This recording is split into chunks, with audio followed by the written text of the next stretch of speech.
Hi everyone, this is Anam. Welcome to PhD jobs and admission. So आज के इस lecture में हम रिसर्च मेथडोलॉजी से रिलेटेड कुछ इंपॉर्टेंट एमसीक्यूज देखने जा रहे हैं for your upcoming Awadhesh Pratap Singh university for your PhD entrance examination. जैसे कि आपको पता है, इस यूनिवर्सिटी का जो पीएचडी एंट्रेंस एग्जामिनेशन है ये आपका 22 जुलाई 2022 को कंडक्ट करवाया जा रहा है। तो 22 जुलाई के दिन आपका एग्जाम कंडक्ट करवाया जाएगा, जिसमें आपको रिसर्च मेथडोलॉजी से एग्जाम में क्वेश्चंस देखने मिलेंगे। सो आपको 100 क्वेश्चंस टोटल एग्जाम में पूछा जाता है, जिसमें आपको 50 क्वेश्चंस जो है ये रिसर्च मेथडोलॉजी पर पूछा जाता है और 50 क्वेश्चंस आपके सब्जेक्ट से रिलेटेड। तो इस तरीके से टोटल आपका पेपर 100 मार्क्स का होता है। तो आपको एग्जामिनेशन को क्वालिफाइड करने के लिए मिनिमम 50% मार्क्स स्कोर करना है, यानी मिनिमम आपको 50 एमसीक्यूज एग्जाम में मार्क कर कराना है। यानी आप सिर्फ रिसर्च मेथडोलॉजी की भी अच्छी तरीके से प्रिपरेशंस कर लो यहाँ पर, तो आप इजीली इस यूनिवर्सिटी के पीएचडी एंट्रेंस एग्जामिनेशन को आप क्रैक कर पाओगे। जैसे कि मैंने आपको बताया, हमारे इस लेक्चर्स में हम आपको रिसर्च मेथडोलॉजी के जो इम्पोर्टेंट क्वेश्चन है, जो इम्पोर्टेंट क्वेश्चन जो जनरली पीएचडी एंट्रेंस एग्जामिनेशन में पूछे जाते हैं, वो सारे क्वेश्चन हम आपको लेक्चर सीरीज से सॉल्व करवाने की कोशिश करते हैं। लेकिन हमारे इस कंटेंट में आपको सारा डिटेल में सारा हम आपको गाइड करते हैं, इंस्ट्रक्शंस हम आपको देते हैं, आपको फॉलो करने हैं वो सारे इंस्ट्रक्शंस। आपको किस तरीके से हमारे कंटेंट का यूज करना है, किस तरीके से आपको टाइम यूटिलाइज करना है, किस तरीके से हमारे इस कंटेंट से आपको क्वेश्चंस पूछे जाने के चांसेस है, ये सारा हम आपको हमारे कोर्स के थ्रू बताते हैं। जैसे कि आप स्क्रीन पर देख रहे हो, वीडियो लेक्चर्स आपको देखने मिलेंगे, नोट्स, मॉक टेस्ट और 1500 प्लस प्रैक्टिस एमसीक्यूज पीडीएफ, जो कि हमारा एक रिवीजन का काम करती है ये पीडीएफ। तो हमारे इस कंटेंट से आपको एग्जाम में डायरेक्टली 40 से 45 क्वेश्चंस हमारे इसी कंटेंट से पूछे जाएंगे। तो जैसे कि 100% गारंटी के साथ हमारा ये कंटेंट होता है, 100% एश्योरिटी के साथ हम आपको कंटेंट प्रोवाइड करते हैं। सो हमारे स्क्रीन पर जो दिए गए कंटेंट है, अगर आपको इसको एक्सेस करना है तो एक्सेस करने के लिए स्क्रीन पर ये जो नंबर नजर आ रहा है, इस नंबर पर आपको व्हाट्सएप के थ्रू ही हमें कांटेक्ट करना है। याद रखना है आपको, सिर्फ और सिर्फ व्हाट्सएप के थ्रू हमें कांटेक्ट करना है। नॉर्मल कॉल इस नंबर पर नहीं लगेगा, आपको व्हाट्सएप के थ्रू ही हमें कांटेक्ट करना है। और आप हमारे ऐप के थ्रू, जो कि ग्लोबल ऑनलाइन ऐप है, इस ऐप के थ्रू स्टडी मटेरियल को एक्सेस कर सकते हो आप। सो ऐप को एक्सेस करने के लिंक मैंने आपके साथ description box as well as comment section में भी प्रोवाइड कर रखी है, जिससे कि आप 1 क्लिक में ही उस लिंक से रिसर्च मेथडोलॉजी के कंटेंट को आप एक्सेस कर पाओगे। So that's it. ज्यादा टाइम वेस्ट नहीं करते हुए आज के इस सेशन को हम स्टार्ट करते हैं। So let's begin with this session. तो एक बार ये एमसीक्यू स्टार्ट करने से पहले मैं आपको अच्छे तरीके से हमारे कंटेंट जो हम आपको प्रोवाइड करते हैं, जो स्टडी मटेरियल हम आपको प्रोवाइड करते हैं, उसके बारे में एक बार मैं आपको फटाक से बता दूं कि हमारे इस कोर्स में हम आपको video lectures, mock test, notes provide करते हैं और 1500 प्लस एमसीक्यूज रिविजन पीडीएफ। ये सारा जो कंटेंट आप देख रहे हो स्क्रीन पर, ये आपको एक ही जगह मिलेगा। कई स्टूडेंट्स क्या करते हैं, इंटरनेट से स्टडी मटेरियल रिफर करते हैं। सो इंटरनेट पे जो लैंग्वेज यूज करी जाती है, बहुत डिफिकल्ट लैंग्वेज यूज करी जाती है, जिससे कि आपको समझ नहीं आता है क्या लिखा हुआ है, किस तरीके से ये जो कंटेंट है आपको किस तरीके से रीड करना है, कितना कंटेंट आपको फॉलो करना है। क्योंकि हम हमारे कोर्स में आपको बताते हैं आपको कितना स्टडी मटेरियल यूज करना है। बहुत ज्यादा भी नहीं आपको पढ़ना है, बहुत कम भी नहीं, आप जितना सफिशिएंट है आपके स्टडी के लिए उतना आपको पढ़ना है। सो हमारे कोर्स में हम आपको गाइड करते रहते हैं कि किस तरीके से आपको किस टॉपिक पर ज्यादा फोकस रहना है, कहाँ से ज्यादा क्वेश्चंस आपको पूछे जा सकते हैं। ये सारी चीजें हमारे कोर्स में हम आपको बताते हैं।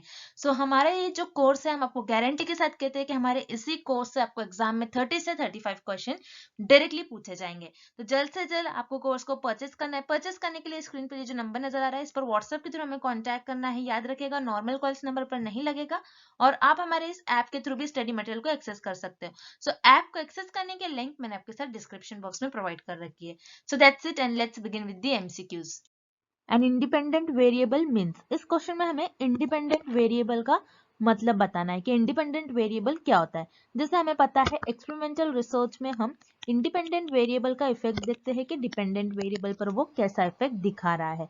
सो इंडिपेंडेंट वेरिएबल को हम एक्सपेरिमेंट में चेंज करते हैं, मैनिपुलेट करते हैं और उसका इफेक्ट देखते हैं वो किस तरीके से इफेक्ट बता रहा है।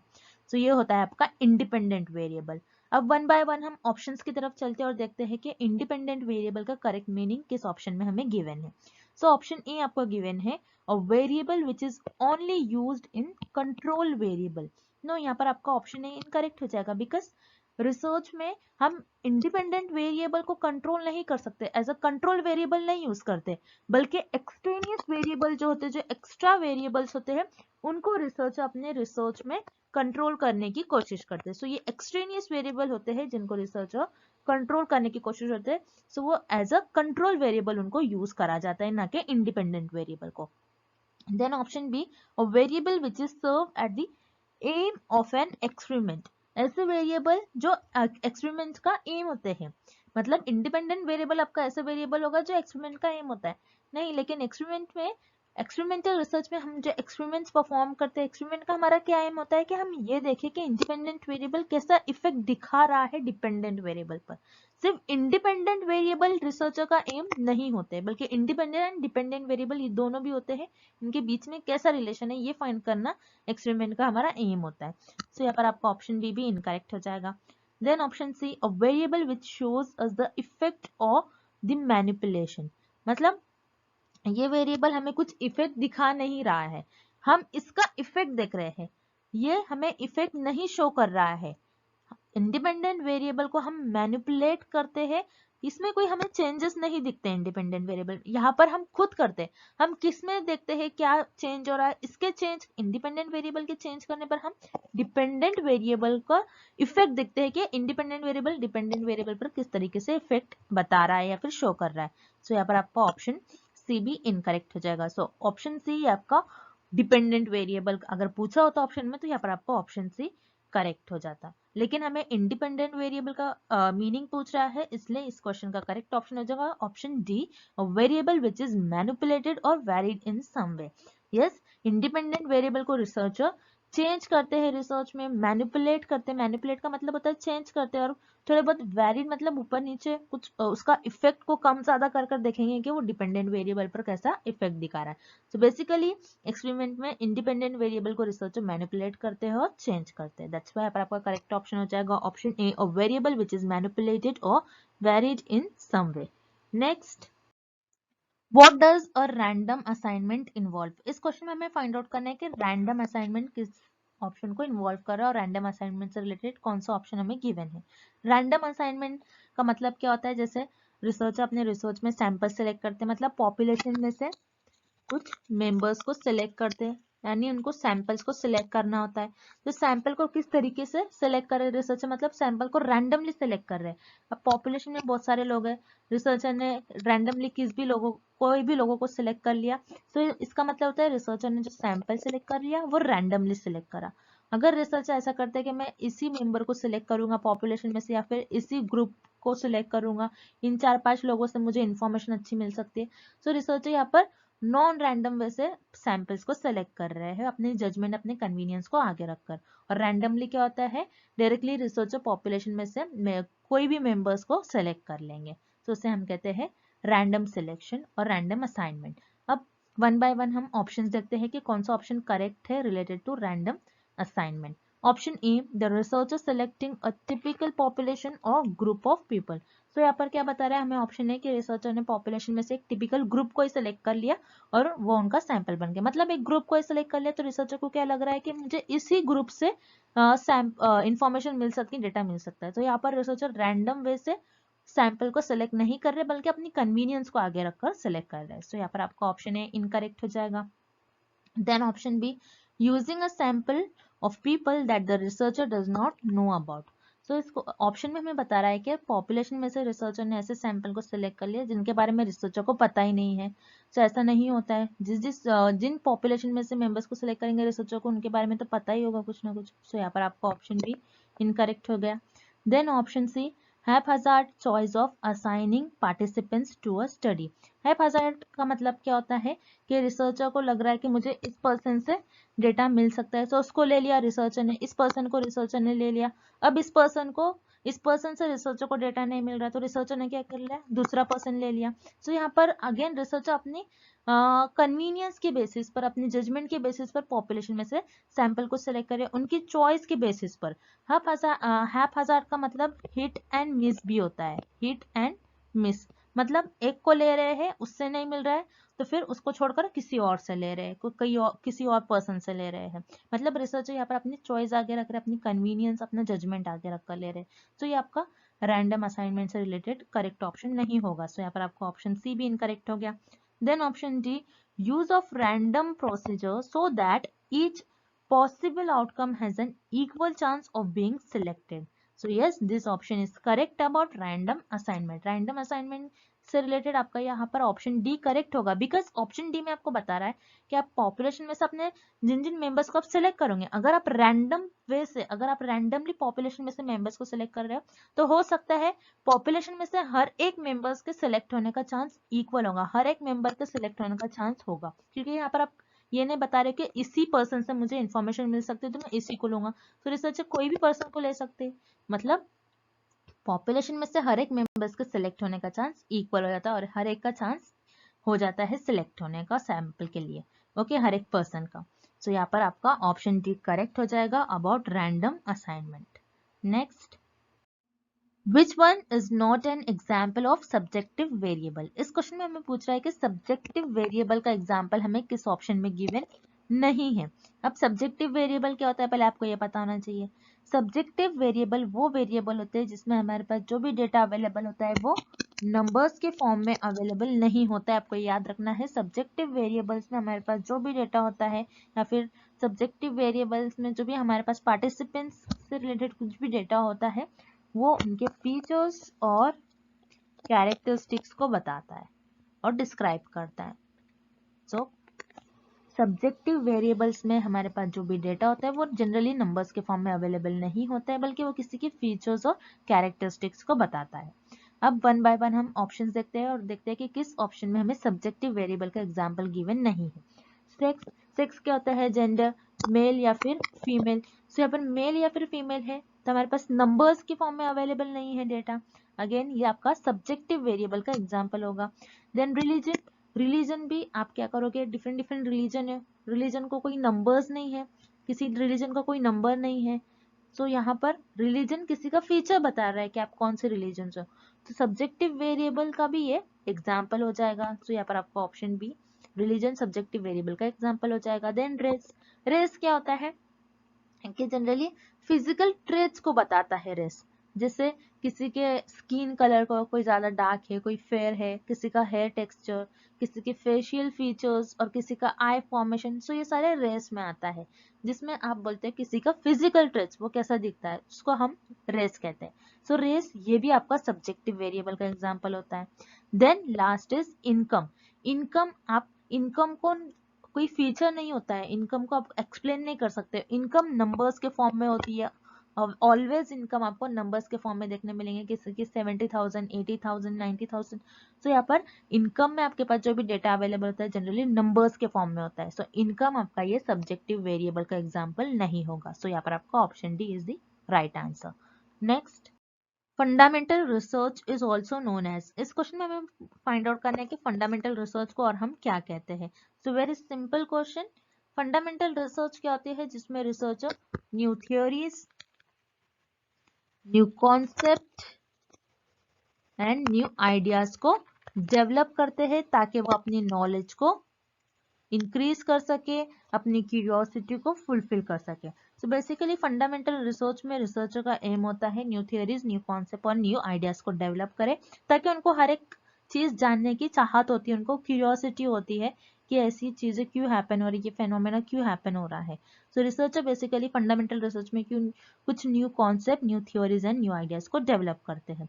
सो याद रखिएगा, fundamental research is also known as pure research, because fundamental research में रिसर्चर जिस भी चीज को डेवलप करते हैं, जो भी चीज डेवलप करते हैं सारी न्यू होती है, और जो भी चीज न्यू होती है उसे हम कहते हैं वो प्योर है। So fundamental research is also known as pure research. उसी तरीके से रिमेनिंग ऑप्शन भी हम देख लेते हैं।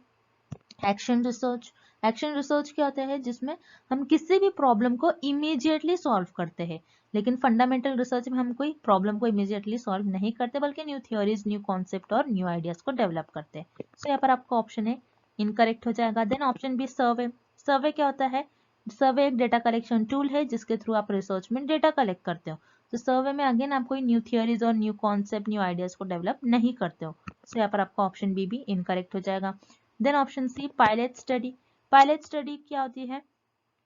पायलट स्टडी याद रखिएगा स्मॉल स्केल पर की जाती है, ये देखने के लिए कि वो स्टडी जो स्टडी है वो सक्सेसफुल हो रही है फिर नहीं है। बेसिकली हम किसी भी स्टडी की फिजिबिलिटी देखते हैं, किसी भी रिसर्च की फिजिबिलिटी देखते हैं कि ऐसी चीज पहले हम स्मॉल स्केल पर परफॉर्म करते हैं, अगर वो सक्सेसफुल हो रही है फिर उसको हम लार्ज स्केल पर परफॉर्म करते हैं।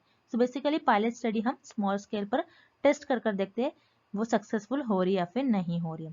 सो अगेन पायलट स्टडी में हम कोई न्यू थियोरीज, न्यू कॉन्सेप्ट और न्यू आइडियाज को डेवलप नहीं करते। सो यहाँ पर आपका ऑप्शन सी भी इनकरेक्ट हो जाएगा। So fundamental research is also known as pure research. So यहाँ पर आपका ऑप्शन डी करेक्ट हो जाएगा। Next, following are the number of sold units of 15 products at a store: 12, 14, 15, 18, 19, 21, 21, 31, 32, 46, 53, 57, 58 and 59. What is the sum of the median and mode?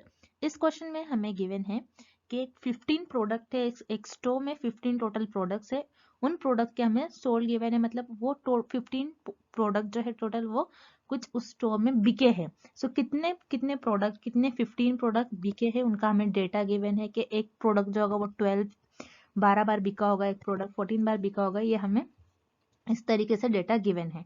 अब इस data का हमें median and mode find out करना है और उनका सम निकालना है। देन याद रखिएगा मीडियन एंड मोड क्या होता है, पहले तो आपको ये पता होना चाहिए। मीडियन क्या होता है कि आपके डेटे में जो मिडिल वैल्यू, आपके डेटे की मिडिल या फिर सेंटर वैल्यू का हम कहते हैं मीडियन। और मोड किसे कहते हैं? आपके डेटे में जो सबसे ज्यादा बार और सबसे मैक्सिमम बार जो वैल्यू रिपीट हो रही है उससे हम कहते हैं मोड। अब पहले हम मीडियन फाइंड आउट करते हैं। तो मैंने आपको प्रीवियस सारे लेक्चर्स में मीडियन को कैलकुलेट करने के कुछ स्टेप्स बताए हैं, बस आपको उन स्टेप्स को याद रखने हैं। तो मीडियन को फाइंड आउट करने का स्टेप 1 होता है आपको आपका जो डेटा है वो इंक्रीजिंग ऑर्डर में अरेंज करना होता है। तो यहाँ पर आपको जो डेटा गिवन है ऑलरेडी इंक्रीजिंग ऑर्डर में अरेंज कर हमें गिवन है, मतलब पहले छोटा नंबर है फिर उससे बड़ा बड़ा बड़ा एंड देन हाईएस्ट नंबर हमें गिवन है। तो यहाँ पर आपका जो डेटा है वो इंक्रीजिंग ऑर्डर में अरेंज है। देन स्टेप 2 हमें ये देखना है कि आपका जो डेटा है वो ऑड है या फिर आपका जो डेटा है वो इवन है। अगर आपका डेटा जो है ऑड होता है तो उस केस में आपकी जो सेंटर वैल्यू है, जो मिडिल वैल्यू है वो एक ही होगी। अगर आपका डेटा इवन है तो उस केस में आपकी सेंटर और मिडिल वैल्यू और मीडियन वैल्यू 2 होंगी एंड देन उसका आप एवरेज निकालते हो। जैसे कि यहाँ पर आपको 15 प्रोडक्ट्स का टोटल इन्फॉर्मेशन गिवन है, डेटा गिवन है, मतलब यहाँ पर आपको टोटल जो नंबर्स यहाँ पर गिवन है ये टोटल 15 है और 15 नंबर आपका ऑड होता है, तो उस केस में आपकी जो सेंटर वैल्यू होगी सिर्फ एक ही होगी। किस तरीके से आपको सेंटर वैल्यू निकालना है? जैसे अगर मैं लेफ्ट साइड से देखती हूँ, first, second, third, fourth, fifth, six, seven and eight position पर मेरा 31 नंबर आ रहा है। उसी तरीके से राइट हैंड साइड से अगर मैं देखती हूँ 1 2 3 4 5 6 7 एंड अगेन 8 पोजीशन पर मेरा 31 आ रहा है। अगर मैं लेफ्ट हैंड साइड से देखूँ या फिर राइट हैंड साइड से देखूँ, जो मेरा सेंटर और जो मेरा मिडिल नंबर आ रहा है वो 31 ही है। तो इस केस में मेरी जो मिडिल वैल्यू, इस डेटा की मिडिल वैल्यू और जो मीडियन वैल्यू होगी वो हो जाएगी मेरी 31। तो याद रखिएगा आपकी जो मीडियन है, मीडियन की वैल्यू है 31। उसी तरीके से हम मोड कैलकुलेट कर लेते हैं। मोड क्या होता है? बहुत सिंपल होता है, आपके डेटा में जो सबसे ज्यादा बार रिपीट हो रही है वैल्यू, सबसे मैक्सिमम टाइम रिपीट हो रही है, सबसे ज्यादा बार ऐसी वैल्यू जो रिपीट हो रही है उसे हम कहते हैं मोड। उसी तरीके से यहाँ पर आपको डेटा देखना है, इस डेटा में आपकी 21 एंड 21 ये वैल्यू 2 बार रिपीट हो रही है। तो आपका इस केस में मोड की वैल्यू हो जाएगी आपकी 21। अब हमें क्या करना है? मीडियन एंड मोड ये दोनों की भी हमें सम निकालना है। सम क्या होता है? Sum is nothing but addition, आपको ऐड करना है। मीडियन प्लस मोड को आपको ऐड करना है। मीडियन कितना है आपका? 31 प्लस मोड 21। सो 31 प्लस 21 की वैल्यू हो जाएगी आपकी 52। तो यहाँ पर मीडियन एंड मोड का जो आपका सम आ रहा है वो है 52। तो यहाँ पर आपका करेक्ट ऑप्शन हो जाएगा ऑप्शन ए 52। Next, bibliography means. इस क्वेश्चन में हमें फाइंड आउट करना है कि बिब्लियोग्राफी का मतलब क्या होता है। So bibliography means a list of referred book research papers and etcetera. तो ये होती है आपकी बिब्लियोग्राफी। अब इसका मतलब क्या होता है? तो याद रखिएगा, बिब्लियोग्राफी आप कहाँ पर लिखते हो? आपके रिसर्च आर्टिकल में लिखते हो आपका बिब्लियोग्राफी। तो रिसर्च आर्टिकल में आप बिब्लियोग्राफी लिखते हो, तो रिसर्च आर्टिकल के जो एक्स्ट्रा चैप्टर्स होते हैं, जो आपके एडिशनल चैप्टर्स होते हैं, यहाँ पर आप बिब्लियोग्राफी लिखते हो। सो बिब्लियोग्राफी आप कहाँ पर लिखते हो? रिसर्च आर्टिकल में। रिसर्च आर्टिकल में आप एक्स्ट्रा चैप्टर्स में जो सप्लीमेंट्री चैप्टर्स होते हैं, जो एडिशनल चैप्टर्स होते हैं, उसमें आप बिब्लियोग्राफी लिखते हो। सो बिब्लियोग्राफी को याद रखिए हम लिस्ट ऑफ रेफरेंस भी कहते हैं। सो बिब्लियोग्राफी को हम लिस्ट ऑफ रेफरेंस भी कहते हैं। तो जैसे रेफरेंस का मतलब क्या होता है? आपने आपके रिसर्च में किसी और रिसर्चर का कंटेंट यूज किया होगा, तो आप उनका नेम प्रॉपर मेंशन करते हैं, तो उसे हम कहते हैं रेफरेंस। ऐसे बहुत सारे रेफरेंसेस को हम कहते हैं bibliography. So bibliography is list of referred book और रिसर्च पेपर एक्सेट्रा। तो ये होता है आपका बिब्लियोग्राफी। देन हम रिमेनिंग ऑप्शन भी देख लेते हैं जो इनकरेक्ट है। फुटनोट्स। फुटनोट्स क्या होता है? जैसे अपने रिसर्च आर्टिकल्स में आपके कोई एक पेपर है, उस पेपर में या फिर कोई एक पेज है, उस पेज में अगर आप कोई कंटेंट लिख रहे हो, तो उसी पेज के नीचे आप फुटनोट लिखते हो और बताते हो वो कंटेंट आपने कहाँ से लिया है। सो फुटनोट्स ये आपके एडिशनल चैप्टर्स में आप नहीं लिखते हो, बल्कि आपका जो कंटेंट है, जिस चैप्टर पे, जिस पेज पर आपका कंटेंट है, उसी पेज पर आप नीचे फुटनोट्स में बताते हो आपने वो कंटेंट कहाँ से लिया है। सो ये आपका बिब्लियोग्राफी नहीं होता है। कोटेशंस क्या होता है? कोटेशंस का मतलब होता है अगर आपने किसी और रिसर्चर का वर्क यूज करा है, तो उसको आपको रिसर्च में इस तरीके से कोटेशन मार्क्स में इसको प्रेजेंट करना होता है। तो कोटेशन को हम बिब्लियोग्राफी नहीं कहते, सो यहाँ पर आपको ऑप्शन बी भी इनकरेक्ट हो जाएगा। Then option D, biography. Biography क्या होता है? किसी पर्सनैलिटी की लाइफ स्टोरी को लिखना, उनकी लाइफ स्टोरी को डिस्क्राइब करना, उससे हम कहते हैं बायोग्राफी। बायोग्राफी किसी पर्सनैलिटी को, किसी पर्सन के लाइफ के बारे में अगर आप लिखते हो, तो उसे हम कहते हैं biography. So bibliography and biography ये दोनों बहुत अपोजिट वर्ड है। सो ऑब्वियसली यहाँ पर आपको ऑप्शन डी भी इनकरेक्ट हो जाएगा। So here correct option is option C, list of referred book, research paper and etcetera. Next, if the other researcher's material is used without acknowledgement, it is called। इस question में हमें definition given है, हमें find out करना है ये definition किस option की डेफिनेशन होगी। अब इस डेफिनेशन में हमें गिवन है कि अगर आपने आपके रिसर्च में किसी और रिसर्चर का मटेरियल यूज करा, उनको विदाउट एक्नॉलेजमेंट, उनको मेंशन किए बिना, उनका नेम प्रॉपर साइट किए बिना, देन वो किस चीज की डेफिनेशन हो जाएंगे, उसे हम क्या कहते हैं रिसर्च में, हमें ये फाइंड आउट करना है। तो याद रखिएगा, अगर आप रिसर्च में किसी और रिसर्चर का मटेरियल यूज कर रहे हो, उनका कंटेंट, उनका इंफॉर्मेशन यूज कर रहे हो, without citing them, without acknowledging them, उनका आप नाम नहीं लिख रहे हो, प्रॉपर उनको साइट नहीं कर रहे हो, तो वो हो जाता है आपका plagiarism. So this is the definition of plagiarism. अब रिमेनिंग जो ऑप्शन है हम वो भी देख लेते हैं। Option A, acknowledgement. एक्नॉलेजमेंट क्या होता है? जैसे आप रिसर्च आर्टिकल लिखते हो और ये बताते हो, रिसर्च आर्टिकल में एक एक्नॉलेजमेंट लिखते हो, जिसमें आप ये बताते हो कि आपके रिसर्च ड्यूरिंग में आपकी जो भी प्रॉब्लम थी, उस प्रॉब्लम में आपकी जिसने भी हेल्प करी, जिन जिन पर्सन ने, आप उनको प्रॉपर एक्नॉलेज करते हो। सो यहाँ पर आप एक्नॉलेज, विदाउट एक्नॉलेज आ रहा है, सो यहाँ पर आप नेम ने मेंशन कर रहे हो किसी और रिसर्चर का, तो ऑब्वियसली यहाँ पर आपका ऑप्शन इनकरेक्ट हो जाएगा। Then option B, index. No, index क्या होता है? जैसे आपने आपकी बुक में भी देखा होगा, इंडेक्स में आपको बताया जाता है कि आपकी जो बुक है उसमें कौन से चैप्टर कौन से पेज पर लिखे होते हैं, ये मेंशन किया जाता है। तो यहाँ पर आपका ऑप्शन बी भी इनकरेक्ट हो जाएगा। Then option C, footnotes. Footnotes क्या होता है? जैसे आप किसी रिसर्च आर्टिकल में किसी पेज पर आप कोई कंटेंट लिख रहे हो, तो उसी पेज पर आप नीचे फुटनोट लिखते हो और ये बताते हो कि वो कंटेंट किस रिसर्चर का कंटेंट था, या फिर आपने कहाँ से वो कंटेंट लिया है, तो ये सब आप फुटनोट्स में लिखते हो। सो फुटनोट्स भी इस क्वेश्चन का करेक्ट आंसर नहीं होगा। सो ये जो डेफिनेशन है, जिसमें ये बताया गया है कि अगर आप किसी और रिसर्चर का मटेरियल कंटेंट यूज कर रहे हो विदाउट एक्नॉलेजिंग देम, तो उसे हम कहते हैं प्लेजियरिज्म। सो यहाँ पर आपका ऑप्शन डी करेक्ट हो जाएगा। Next, if we select the sample unit in just a hit and miss fashion, this method of sampling is called। इस क्वेश्चन में हमें फाइंड आउट करना है कि अगर हम पॉपुलेशन में से सैंपल्स, हमारे सैंपल्स यूनिट किस तरीके से करेक्ट कर रहे हैं, just hit and miss fashion, hit and miss way से हम इस मेथड से हमारे सैंपल्स को सिलेक्ट कर रहे हैं। सो ये हमारी कौन सी सैम्पलिंग की डेफिनेशन होगी? सो हिट एंड मिस का मतलब पहले तो आपको पता होना चाहिए। हिट एंड मिस का मतलब क्या होता है, ये हम एक एग्जाम्पल के थ्रू समझते हैं।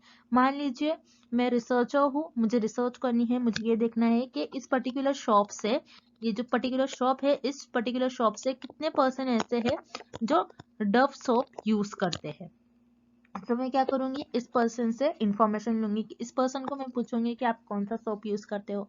अगर इस पर्सन से मुझे रिस्पॉन्स नहीं मिला तो मैं इसको छोड़ दूंगी, मैं इसको मिस कर दूंगी, एंड देन मैं दूसरे पर्सन को पकड़ लूंगी, मैं दूसरे पर्सन को हिट कर लूंगी, मैं दूसरे पर्सन से इंफॉर्मेशन कलेक्ट करने की कोशिश करूंगी, मैं उनसे पूछूंगी कि आप कौन सा सोप यूज करते हो। अगर इसने मुझे इंफॉर्मेशन नहीं दी तो मैं इस पर्सन को लूंगी। उसी तरीके से मैं किसी भी पर्सन को लूंगी, अगर मुझे जिस पर्सन से इंफॉर्मेशन मिल सकती है मैं उस पर्सन को लूंगी, अगर जिसने मुझे इंफॉर्मेशन नहीं दिया तो मैं उसको छोड़ दूंगी, जिसने मुझे इंफॉर्मेशन दिया तो मैं उससे इंफॉर्मेशन कलेक्ट करने की कोशिश करूंगी। तो ये होता है आपका हिट एंड मिस फैशन में अपने सैंपल्स को सिलेक्ट करना। सो इस तरीके से आप कन्वीनियंस और एक्सीडेंटल सैम्पलिंग में आपके सैंपल्स यूनिट्स को चूज करते हो। याद रखिएगा, एक्सीडेंटल सैम्पलिंग को हम कन्वीनियंस सैम्पलिंग भी कहते हैं। सो एक्सीडेंटल सैम्पलिंग में आप क्या करते हो, एक्सीडेंटल सैम्पलिंग में आप रैंडमली किसी भी पर्सन के पास जाओगे, आप बताओगे, उससे कहोगे कि आपको जैसे कोई भी टॉपिक पर अगर आप रिसर्च करो, जैसे मैंने यहाँ पर मुझे डव सोप पर रिसर्च करनी थी कि कितने लोग डव सोप यूज कर रहे हैं। सो मैं एक पर्टिकुलर शॉप में गई और मैं वहां से पर्सन से एक पर्सन से मैंने इंफॉर्मेशन कलेक्ट करने की कोशिश की। जिसने मुझे इंफॉर्मेशन नहीं दी मैंने उसको मिस कर दिया, देन मैंने दूसरे पर्सन को ले लिया और मैं उनसे डेटा कलेक्ट करने लगी। तो ये होता है आपका एक्सीडेंटल सैम्पलिंग। सो याद रखिएगा, एक्सीडेंटल सैम्पलिंग ज्यादातर आप मार्केटिंग में यूज करते हो।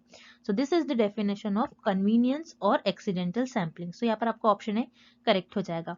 Then option B purposive sampling. Purposive sampling में आप क्या करते हो, आपके पर्पस के अकॉर्डिंग पॉपुलेशन में से मेंबर्स को चूज करते हो। जैसे आपका पर्पस ये है कि मुझे स्मोकर्स पर स्टडी करना है, तो पॉपुलेशन में से आप सिर्फ ऐसे ही मेंबर्स को लेंगे जो स्मोकिंग करते हो, आप रैंडमली किसी भी लोग को नहीं लोगे, आपके पर्पस के अकॉर्डिंग। सो ये होता है आपका पर्पसिव सैम्पलिंग। सो यहाँ पर आपका ऑप्शन बी इनकरेक्ट है। So this is the definition of accidental sampling, not purposive. Then option C stratified sampling. Stratified sampling में आप क्या करते हो, heterogeneous ग्रुप को homogeneous subgroups में डिवाइड कर कर एंड देन वहां से आप आपका सैंपल्स चूज करते हो रैंडमली। अगेन यहाँ पर आप कोई ग्रुप नहीं बना रहे हो, कोई हेट्रोजीनियस पॉपुलेशन नहीं है, सो यहाँ पर this is not the definition of stratified sampling. उसी तरीके से प्रोपोर्शनेट सैम्पलिंग, जिसे हम कोटा सैम्पलिंग भी कहते हैं। कोटा सैम्पलिंग में भी आप क्या करते हो, बहुत लार्ज पॉपुलेशन होती है, देन उसको ग्रुप्स में डिवाइड करते हो, देन अपनी कन्वीनियंस और जजमेंट के बेसिस पर पॉपुलेशन में से मेंबर्स को सिलेक्ट करते हो। सो अगेन यहाँ पर ऑप्शन डी भी आपका इनकरेक्ट हो जाएगा। So here this is the definition of convenience और एक्सीडेंटल सैम्पलिंग। सो यहाँ पर आपका ऑप्शन ए करेक्ट हो जाएगा। Next, research based on experiment and observation is called. इस क्वेश्चन में हमें फाइंड आउट करना है कि ऐसी रिसर्च जो एक्सपेरिमेंट एंड ऑब्जर्वेशंस पर बेस्ड होती है उस रिसर्च को हम क्या कहते हैं। तो याद रखिएगा, ऐसी रिसर्च जिसमें रिसर्चर एक्सपेरिमेंट परफॉर्म करते हैं और रिसर्चर अपने ऑब्जर्वेशंस और एक्सपीरियंस की बेसिस पर रिसर्च परफॉर्म करते हैं, उस रिसर्च को हम कहते हैं एम्पायरिकल रिसर्च। तो याद रखिएगा, एम्पायरिकल रिसर्च वो रिसर्च होती है जिसमें रिसर्चर एक्सपेरिमेंट परफॉर्म करते हैं, चीजों को टेस्ट करते हैं एंड देन ऑब्जर्वेशन, उनके ऑब्जर्वेशन के, उनके एक्सपीरियंस के बेसिस पर रिसर्च परफॉर्म करते हैं, उसे हम कहते हैं एम्पायरिकल रिसर्च। सो यहाँ पर आपका ऑप्शन डी करेक्ट हो जाएगा। देन हम रिमेनिंग ऑप्शंस भी देख लेते हैं। Option a clinical research. Clinical research क्या होती है, क्लिनिकल रिसर्च में पीपल के हेल्थ या फिर इलनेस के बारे में रिसर्चर स्टडी करते हैं। सो क्लिनिकल रिसर्च तो इस क्वेश्चन का करेक्ट ऑप्शन नहीं होगा, बिकॉज क्लिनिकल रिसर्च में रिसर्चर ऑब्जर्वेशन और उनके एक्सपीरियंस को आगे नहीं रख सकते। सो यहाँ पर आपका ऑप्शन इनकरेक्ट हो जाएगा। Then option B experimental research. Experimental research में रिसर्चर क्या करते हैं, बेसिकली हाइपोथेसिस को टेस्ट करते हैं।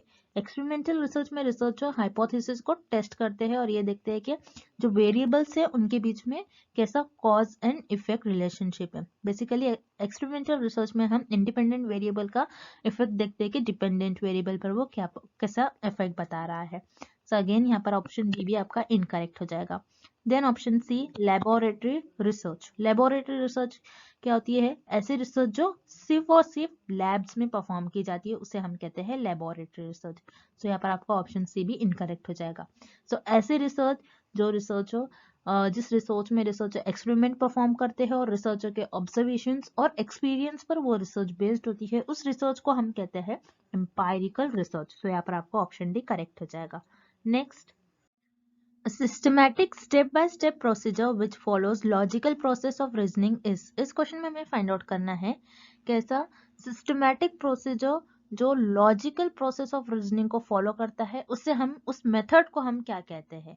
सो उस मेथड को हम कहते हैं साइंटिफिक मेथड।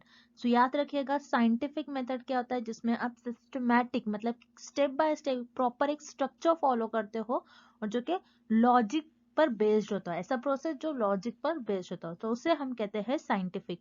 तो जैसे कि आप देख रहे हो इस क्वेश्चन में सिस्टमैटिक, लॉजिक एंड साइंटिफिक ये सारे आपके रिसर्च के कैरेक्टरिस्टिक्स होते हैं। तो इन्हीं को आपको देखकर इस क्वेश्चन का आंसर मार्क करना है, आपको गेस करना है। जैसे सिस्टमैटिक, लॉजिक और साइंटिफिक ये तीनों भी आपके रिसर्च के कैरेक्टरिस्टिक्स होते हैं। तो एक ऐसा सिस्टमैटिक प्रोसीजर जो लॉजिकल प्रोसेस ऑफ रीजनिंग को फॉलो करता है, उसे हम कहते हैं साइंटिफिक मेथड। सो यहाँ पर आपका ऑप्शन डी करेक्ट हो जाएगा। देन जो इनकरेक्ट ऑप्शन है उसको भी हम डिस्कस कर लेते हैं। जैसे experimental method, experiment method and observation method, ये दोनों भी ऐसे मेथड है जिनके थ्रू आप डेटा को कलेक्ट करते हो। ये कोई एक ऐसा मेथड नहीं होता, एक सिस्टमैटिक मेथड नहीं होता, एक सिस्टमैटिक प्रोसीजर नहीं होता जिसमें आप लॉजिकल प्रोसेस ऑफ रीजनिंग को फॉलो करते हो। तो यहाँ पर आपका ऑप्शन ए बी दोनों भी इनकरेक्ट हो जाएगा। Then option C deduction method. Deduction method क्या होता है? डिडक्शन मेथड वो मेथड होता है जिसमें आपके पास ऑलरेडी थ्योरी अवेलेबल होती है, उस थ्योरी का आप यूज कर कर उस थ्योरी पर हाइपोथेसिस ले डाउन कर कर उस थ्योरी पर ऑब्जर्व करते हो, उस थ्योरी को एनालिसिस करते हो, आपके हाइपोथेसिस को आप ऑब्जर्व करोगे, एनालिसिस करोगे एंड देन आप रिजल्ट बताओगे, आपका कंक्लूजन बताओगे क्या है। तो डिडक्शन मेथड ये आपका किसी थ्योरी को प्रूव करने के लिए यूज करा जाता है। सो यहाँ पर आपका ऑप्शन सी भी इनकरेक्ट हो जाएगा। सो ऐसा सिस्टमैटिक प्रोसीजर जो आपके लॉजिकल प्रोसेस ऑफ रीजनिंग को फॉलो करता है, उसे हम कहते हैं साइंटिफिक मेथड। सो यहाँ पर आपका ऑप्शन डी करेक्ट हो जाएगा, scientific method. And thank you for watching this video. Good luck with your preparation and see you tomorrow with another video.